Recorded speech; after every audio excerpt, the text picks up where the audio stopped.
Everyone, welcome back to my channel. Episode 8 starting లో మనం చూస్తాం. జాయ్ చెప్తుంటాడు, ఆ రోజు నుండి మింగ్ నన్ను అవాయిడ్ చేస్తున్నాడు. నేను ఆలోచించాను మింగ్ కి తెలిసింది కావచ్చు అని, నేనే ఆ పాత జాయ్ అని. కానీ ఎట్ ద లాస్ట్ అతను నా బ్యాక్ ని వేరే వాళ్ళ రిప్లేస్మెంటే అనుకుంటాడు ఇప్పటిలాగానే. ఇక్కడ జాయ్ స్టన్ చేస్తుంటాడు.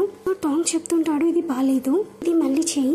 ఇక్కడ జాయ్ ఆలోచిస్తుంటాడు, నా లైఫ్ ఫస్ట్ లాగానే ఉంది, ఎవరి వల్ల అయితే నేను చనిపోయాను వాళ్ళు నన్ను కోపం తీసి గార్బేజ్ బ్యాగ్ అనుకుంటున్నారు. ఇక్కడ జాయ్ ఆ సీన్ ని మళ్ళీ చేస్తాడు. దాని వల్ల అతనికి చాలా దెబ్బలు తగులుతాయి. రూమ్ లో కూర్చొని అతను మెడిసిన్ ని పెట్టుకుంటుంటాడు. కానీ అప్పుడే మనం చూస్తాం అక్కడ మింగ్ వస్తాడు. అప్పుడు అతను చెప్తుంటాడు, నేను నీకు రైడ్ ఇస్తాను. జాయ్ చెప్తుంటాడు, నేను టీం యొక్క వ్యాన్ లో వెళ్ళిపోతాను. అప్పుడు మింగ్ చెప్తుంటాడు, నేను నీ మదర్ తో కలవాలనుకుంటున్నాను. అప్పుడు వాళ్ళిద్దరు కలిసి ఇంటికి వస్తారు. ఇక్కడ మింగ్ జాయ్ వాళ్ళ మదర్ తో మాట్లాడుతుంటాడు. అప్పుడే మింగ్ అక్కడ ఉన్న ఫొటోస్ ని చూస్తుంటాడు. అప్పుడు వాళ్ళ మదర్ చెప్తుంటుంది, అప్పుడు జాయ్ కేవలం 4 or 5 years ఉన్నాడు కావచ్చు.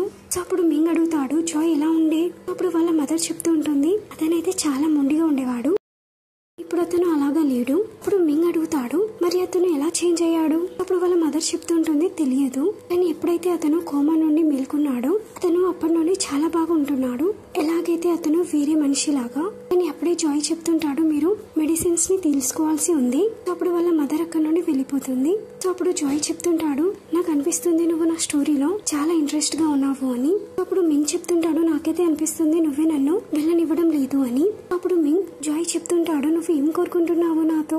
అప్పుడు మింగ్ చెప్తుంటాడు, నీకెలా తెలుసు ఆ సీన్ ని టాంగ్ అతను చేయలేదు అని. అప్పుడు జాయ్ చెప్తుంటాడు, నాకు తెలియదు. అప్పుడు మింగ్ చెప్తుంటాడు, ఎవరి పేరైతే నీలాగా సేమ్ ఉందో ఆ సీన్ ని అతను చేశాడు. నీ ఫిగర్ కూడా అతని లాగానే ఉంది. సేమ్ ప్లేస్ లోనే మీరు వర్క్ చేసేవాళ్ళు. ఏ రోజైతే అతను మాయమయ్యాడో ఆ రోజే నీకు కూడా యాక్సిడెంట్ జరిగింది. ఇంకా ఇదంతా కోఇన్సిడెన్సా? అప్పుడు జాయ్ చెప్తుంటాడు, నాకు తెలియదు, నువ్వు ఏం చెప్పాలనుకుంటున్నావు? నువ్వు ఆలోచిస్తున్నావా అతను నేను ఒకటే అని?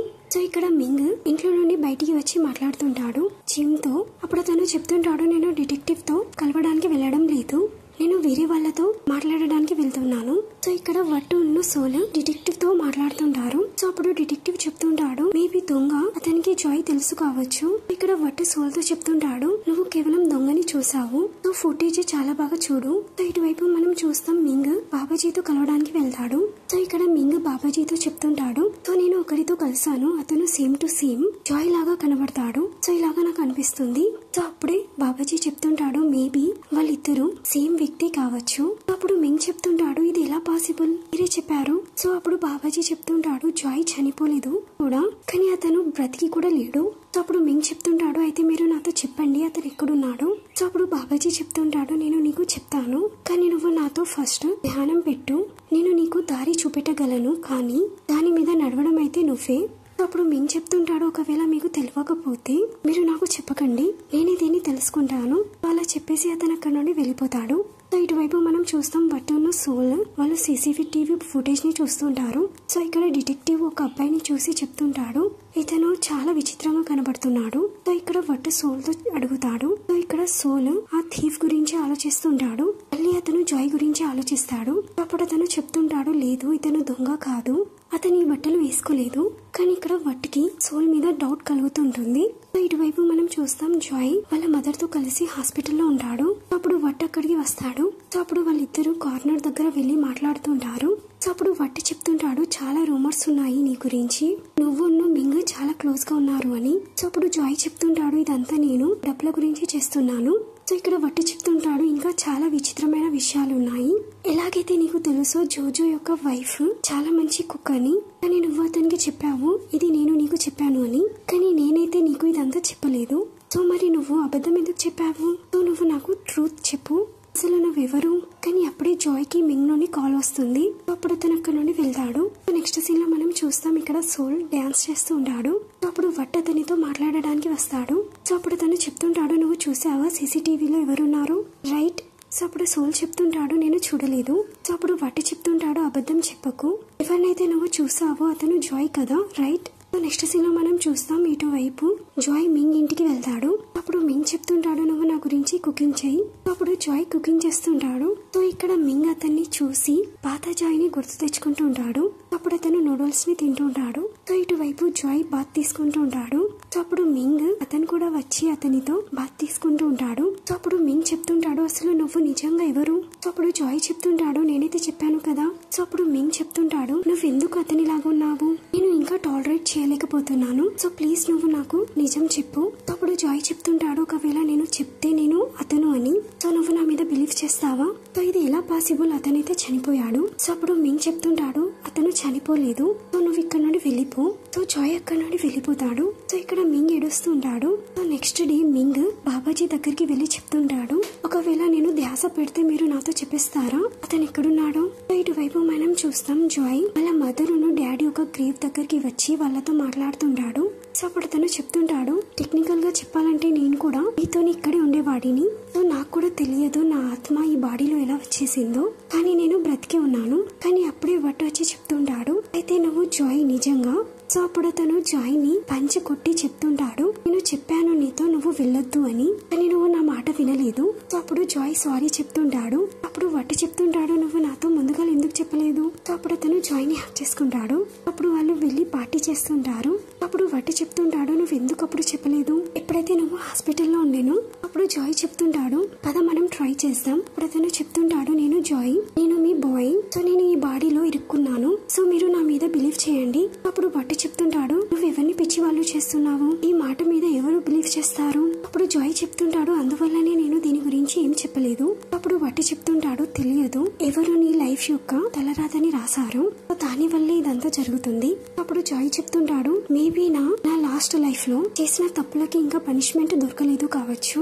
అప్పుడు వాళ్ళు చీర్స్ చేస్తూ ఉంటారు. అప్పుడు జాయ్ చెప్తుంటాడు, నాకు ఇప్పుడు కూడా నా పాత బాడీలో వెళ్ళాలని ఉంది.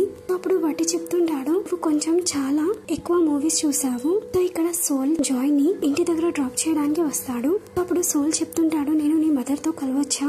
అప్పుడు వాళ్ళు ఇంటికి వెళ్ళిపోతారు. అప్పుడు వాళ్ళ మదర్ సోల్ తో సెల్ఫీ తీసుకుంటుంది. సో ఇక్కడ వాళ్ళ మదర్ సోల్ ని చాలా మెచ్చుకుంటూ ఉంటుంది మ్యూజిక్ వీడియోని చూసి. సో ఇక్కడ బయటికి వెళ్ళిన తర్వాత సోల్ చెప్తుంటాడు, నేను మీ మొత్తం రుణాన్ని తీర్చేస్తాను. సో అప్పుడు జాయ్ చెప్తుంటాడు, ఇది నేను చూసుకుంటాను.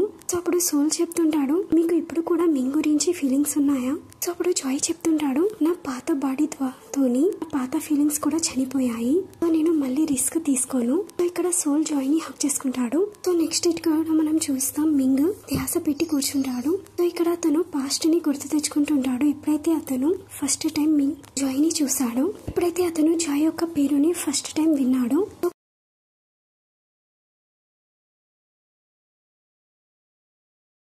కొత్త జాయ్ తో గడిపిన క్షణాలు అతనికి పాత జాయ్ జ్ఞాపకాలను గుర్తు తీసుకొచ్చేవి. అప్పుడు అతని ఐస్ ని ఓపెన్ చేస్తాడు. అప్పుడు బాబాజీ చెప్తుంటాడు, సో నీ క్వశ్చన్స్ కి ఆన్సర్స్ దొరికాయా? అప్పుడు మింగ్ చెప్తుంటాడు, లేదు, ఇంకా క్వశ్చన్స్ ఇంకా చాలా పెరిగిపోయాయి. అప్పుడు బాబాజీ చెప్తుంటాడు, ఆన్సర్ క్లియర్, సో నువ్వు యాక్సెప్ట్ చేయాలనుకోవడం లేదు. అప్పుడు మింగ్ చెప్తుంటాడు, కానీ ఆ ఆన్సర్స్ మీద బిలీవ్ చేయడం చాలా కష్టం. అప్పుడు బాబాజీ చెప్తుంటాడు, అప్పుడప్పుడు మనం కళ్ళతో చూడలేము. అప్పుడు మింగ్ చెప్తుంటాడు, అయితే మరి నేను ఇప్పుడు ఏం చేయాలి? సో అప్పుడు బాబాజీ చెప్తుంటాడు, ఇది నువ్వు నీతోనే అడుగు. ఇటువైపు జాయ్ వాళ్ళ మదర్ తో హాస్పిటల్ తో ఉంటాడు. అప్పుడు వాళ్ళ మదర్ చెప్తుంటుంది, సోల్ చాలా మంచి అబ్బాయి, నాకు అనిపిస్తుంది అతనికి నువ్వంటే ఇష్టమని. అప్పుడు జాయ్ చెప్తుంటాడు, నా దగ్గర టైం లేదు, సో వేరే వాళ్ళని చూసుకోవడానికి. అప్పుడు వాళ్ళ మదర్ చెప్తుంటుంది, నీ ఇష్టం, నువ్వు ఎవరినైనా డేట్ చేయొచ్చు. అప్పుడే జాయ్ కి మింగ్ నుండి మెసేజ్ వస్తుంది. అందులో రాసి ఉంటుంది, నువ్వు వెంటనే ఇక్కడికి రా. సో జాయ్ మింగ్ ఇంటికి వెళ్తాడు. సో అప్పుడు ఒక అబ్బాయి చెప్తుంటాడు, నేను నిన్ను ఇక్కడికి పిలిచాను, మైక్ మింగి ఒక బ్రదర్. అప్పుడు జాయ్ చెప్తుంటాడు, ఏంటి సంగతి? అప్పుడు మైక్ చెప్తుంటాడు, నేను నిన్ను చూడాలనుకున్నాను, ఎవరి కోసమో అతను ధ్యాస పెడుతున్నాడు. అప్పుడు జాయ్ చెప్తుంటాడు, ఏంటి మీరు చెప్పేదానికి అర్థం? అప్పుడు మైక్ అంటాడు, నీ పేరేంటి? ఇక్కడ జాయ్ అతని పేరు చెప్తాడు. అప్పుడు మైక్ చెప్తుంటాడు, ఇందువల్లనే అతను నీ వెనకాల పడ్డాడు. అప్పుడు జాయ్ చెప్తుంటాడు, నేనైతే కేవలం టాయ్ మాత్రమే నీ బ్రదర్ కి, అతను అతనితో ఆడుకుంటాడు ఎప్పుడైతే అతను లోన్లీగా ఉంటాడు. ఇక్కడ మైక్ చెప్తుంటాడు, అతని గురించి 5 మిలియన్స్ ఉన్న ఇల్లు పెద్ద విషయం కాదు. ఇక్కడ జాయ్ చెప్తుంటాడు, మీ గురించి ఇది చాలా చిన్న విషయం, సో దీంతోని నా మదర్ నా లైఫ్ చేంజ్ అయిపోయింది, సో మీరు టెన్షన్ తీసుకోకండి, 1 ఇయర్ తర్వాత నేను మీ బ్రదర్ తో కలవడానికి రాను. అప్పుడు మైక్ చెప్తుంటాడు, నేను ఎలాగా బిలీవ్ చేయాలి నువ్వు నీ ప్రామిస్ ని పెట్టుకుంటావు అని. సో ఇక్కడ జాయ్ చెప్తుంటాడు, మీలాంటి వ్యక్తులకి ఒక స్టంట్ మ్యాన్ ని మాయం చేయడం అంత కష్టమేం కాదు కదా, సో నువ్వు నీ బ్రదర్ గురించి ఆలోచించు, అతను నన్ను వెళ్ళనిస్తాడా వెళ్ళనివ్వడా? అప్పుడే మింగ్ అక్కడికి వచ్చి అతను మైక్ తో చెప్తుంటాడు, నువ్వు ఇక్కడ ఏం చేస్తున్నావు? అప్పుడు జాయ్ వెళ్తుంటాడు. అప్పుడు మింగ్ అతన్ని ఆపి చెప్తుంటాడు, సో నువ్వు నాతో పద. అప్పుడు అతను జాయ్ ని కార్ నడుపు అని చెప్తుంటాడు. సో ఇక్కడ మింగ్ చెప్తుంటాడు, ఒక ప్లేస్ ఉంది, నేను అక్కడికి వెళ్ళాలనుకుంటున్నాను. సో ఇక్కడ జాయ్ ని అతను వాళ్ళ పాత ఇంటికి తీసుకెళ్తాడు. అప్పుడు వాళ్ళు స్టెప్స్ ఎక్కుతారు.